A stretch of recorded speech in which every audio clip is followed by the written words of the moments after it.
நீங்கள் பார்த்துக் கொண்டிருப்பது நியூஸ் 21 செய்திகள். தமிழ்நாடு செய்திகளை உடனுக்குடன் தெரிந்து கொள்ள நியூஸ் 21 செய்திகளை பாருங்கள்.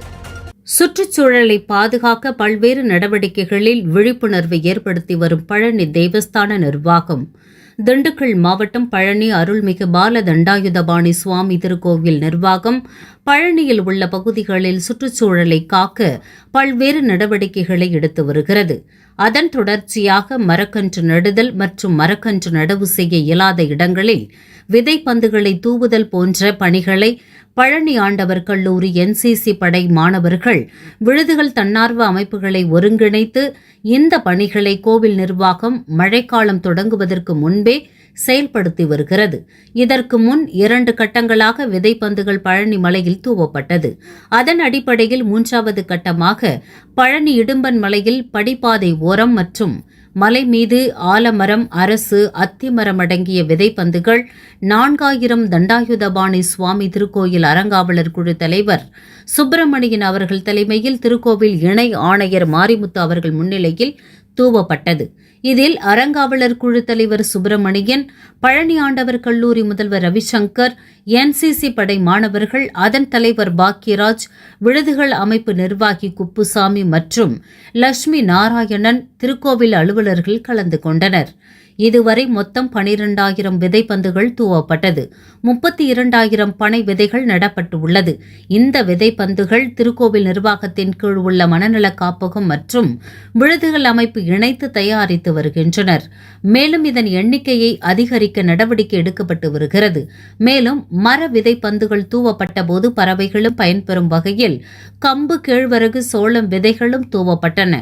இவைகளும் மலை மீது முளைத்து வளரும் போது பறவைகளுக்கு இரையாக பயன்படும் என கோவில் நிர்வாகம் தெரிவித்துள்ளனர். நியூஸ் 21 செய்திகளுக்காக திண்டுக்கல் மாவட்ட செய்தியாளர் பாலமுருகன்.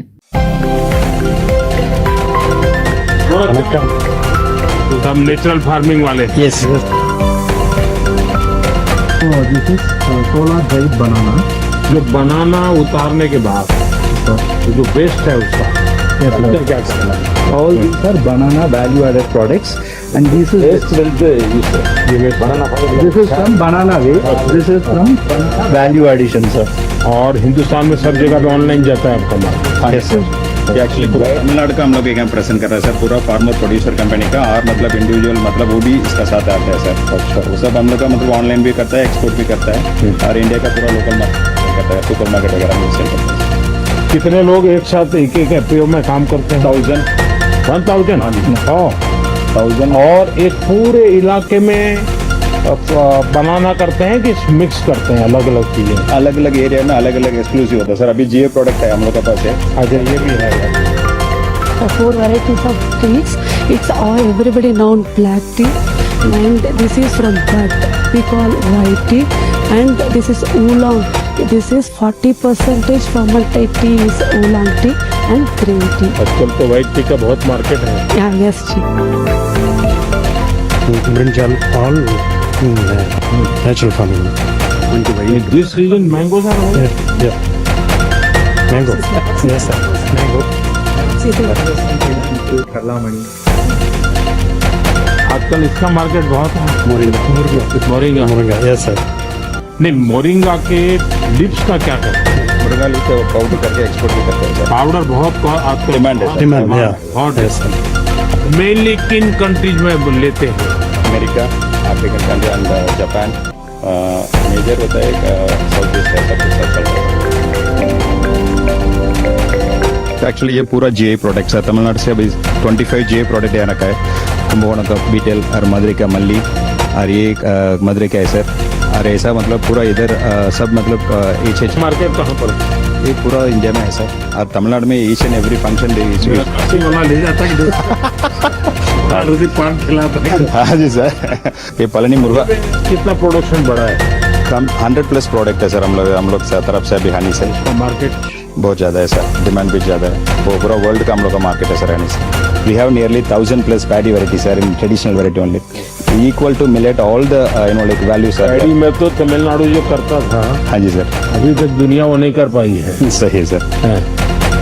तो इसमें पैडी और राइस और उससे वैल्यू एडेड सब मतलब हम लोग एक्सपोर्ट करता है, वो पूरा इधर डिस्प्ले किया है सर. किसान जो यंग जनरेशन है वो ट्रेनिंग के लिए आते हैं, आ जाएगा अभी बहुत ज़्यादा है।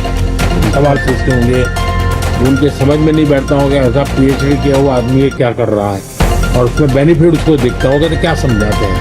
और मस्त थे। पहले बादल जैसे उनको देखते थे और अभी जो है एक माह में उनको 2 लाख का जो आमदनी मिलता है, कलेक्टर से ज्यादा मिलता है समझे। इसलिए लोग बहुत इनको एक इंस्पिरेशन मानो। और सब कलेक्टर आ जाएंगे। We trained 7,000 farmers in our farm. It's a model farm recognized by National Farming Scheme TNAU. And college student 3,000 students trained. Market मिल जाता है। We directly market, we export to countries, and then we value added the product, oil, hair oil, copra, soap. Hair oil कौन खरीदेगा? और मैं जब गुजरात में था तो मैंने कैटल हॉस्टल एक कंसेप्ट डेवलप किया था। गांव के सारे कैटल हॉस्टल में रखोगे तो गांव भी साफ रहता है, और एक डॉक्टर चाहिए, 4-5 व्यवस्था करने वाले चाहिए, बहुत ही अच्छा मेंटेन होता है। ஸோ நான் மாஸ் ப்ரொடக்ஷன் ஜீவாமிர்தம் அமிர்த கரைசல் பண்ணி பக்கத்தில் இருக்கிற ஃபார்மர்ஸ்க்கு எல்லாத்துக்கும் கொடுக்குறோம். ப்ளஸ் அந்த जीवामृतम ये सब जो है ना, ये मास प्रोडक्शन करके आजू बाजू के जो कृषक किसानों को देते हैं किसान।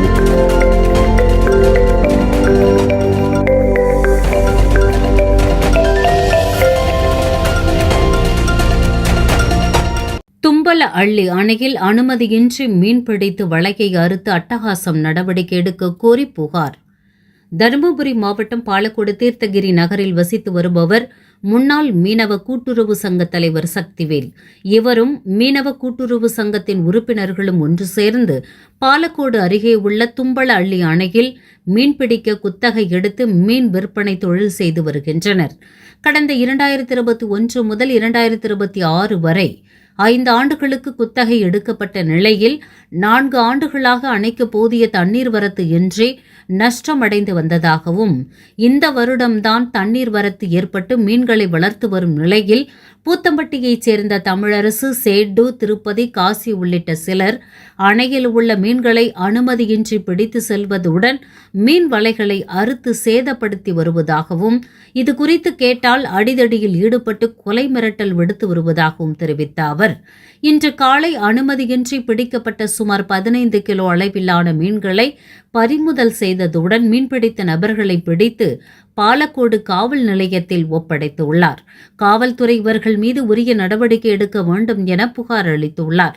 நியூஸ் 21 செய்திகளுக்காக செய்தியாளர் முனியப்பன். தும்பலல் டேமு நம்ம தர்மபுரி டிஸ்ட்ரிக்ட் பாலக்கோடு வட்டம் காரிமாலம் இதுக்கு ஊராட்சி ஒன்று அது சேருது. இதில் வந்து நாங்கள் தொழில் பண்ணி இது வரைக்கும் தண்ணி இல்லாத கொஞ்சம் ஏறும், தண்ணி ஏறும் குறையும், மீன் வளராது. இந்த வருஷம் தான் கொஞ்சம் ஒரு பாதி டேம் தண்ணி வந்து நிற்குது.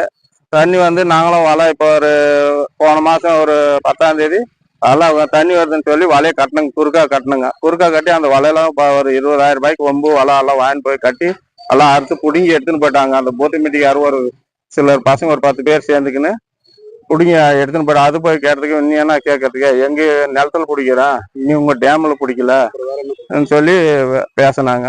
சரி மீறி அதுவும் பேசிக்கலாம் வந்து ஸ்டேஷன்ல கம்ப்ளைண்ட் பண்ணுங்க சார், இந்த மாதிரி மீன் பிடிக்கிறாங்க, நைட்டில் வந்து மீன் பிடிக்கிறாங்க, நாங்கள் போனால் எல்லாம் தொன்னையாடி அடிக்க வராங்க சொல்லி கம்ப்ளைண்ட் பண்ணுங்க. கம்ப்ளீட் பண்ணி அப்படியே இருங்க, ஒரு 2 மணி நேரம் போகணும். இன்னைக்கு தான் எஸ்ஐ நேர்லேயே கூட்டின்னு போகணும். நேர்லேயே கூட்டின்னு போய் அந்த வலை மீன்லாம் நைட்டு விட்ட வலை இப்போ இவ்வளோ மீன் ஒரு 10-15 கிலோ மீனும் பிடிச்சிருக்குது, வலையும் பிடிச்சிருக்குது. எஸ்ஐ மீனாலே ஓடி வந்து அடிக்கிறான், அந்த தம்பியை திருடனும் அடிக்கிறான். சில பேர் அதுக்கு சப்போர்ட்டா பேசுன்னு வராங்க, அகராதி நிறைய பண்றாங்க சார். இங்க வந்து எங்களுக்கு சட்டப்படி நடவடிக்கை எடுக்கணும்னு சொல்லி நான் கேட்கிறேன்.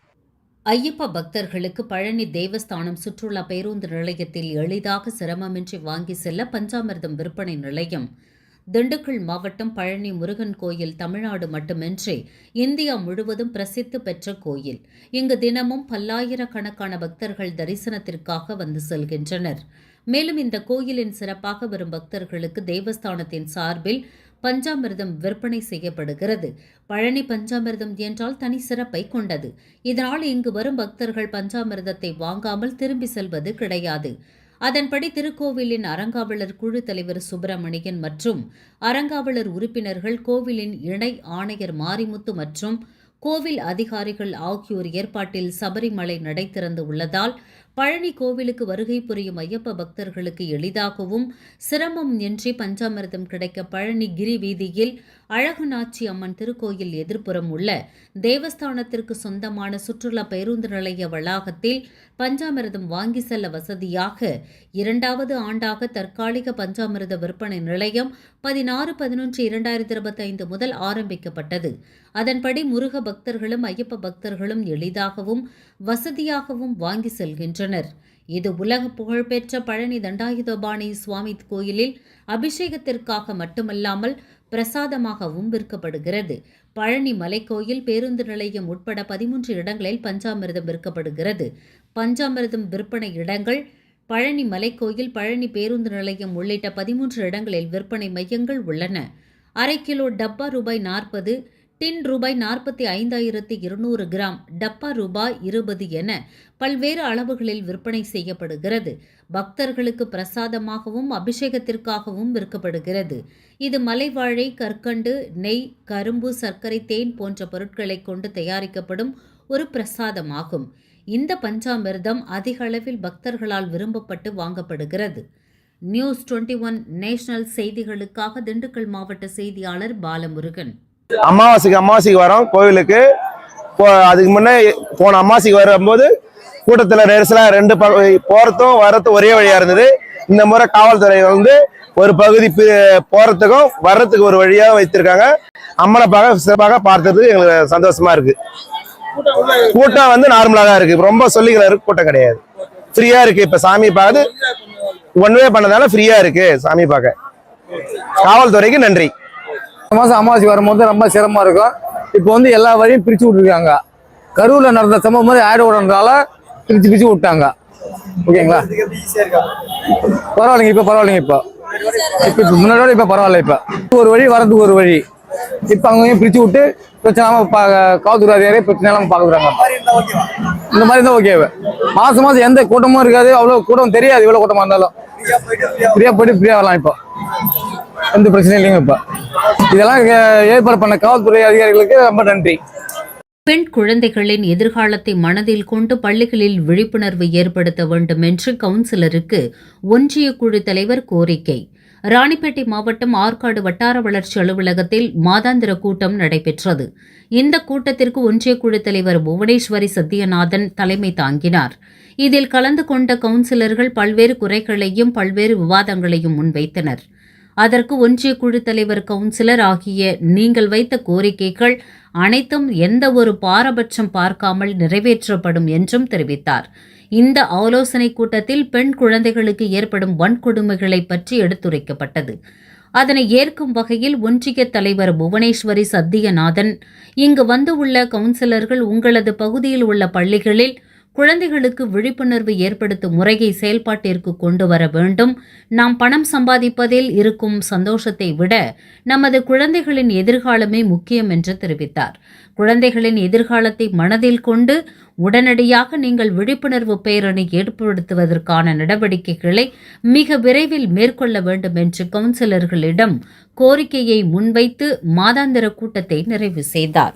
ராணிப்பேட்டை மாவட்டம் ராணிப்பேட்டை அருகே புதிய மேம்பாலத்தில் இருசக்கர வாகனம் மீது கார் மோதிய விபத்தில் 3 இளைஞர்கள் உயிரிழந்த சம்பவம் பெரும் சோகத்தை ஏற்படுத்தியுள்ளது.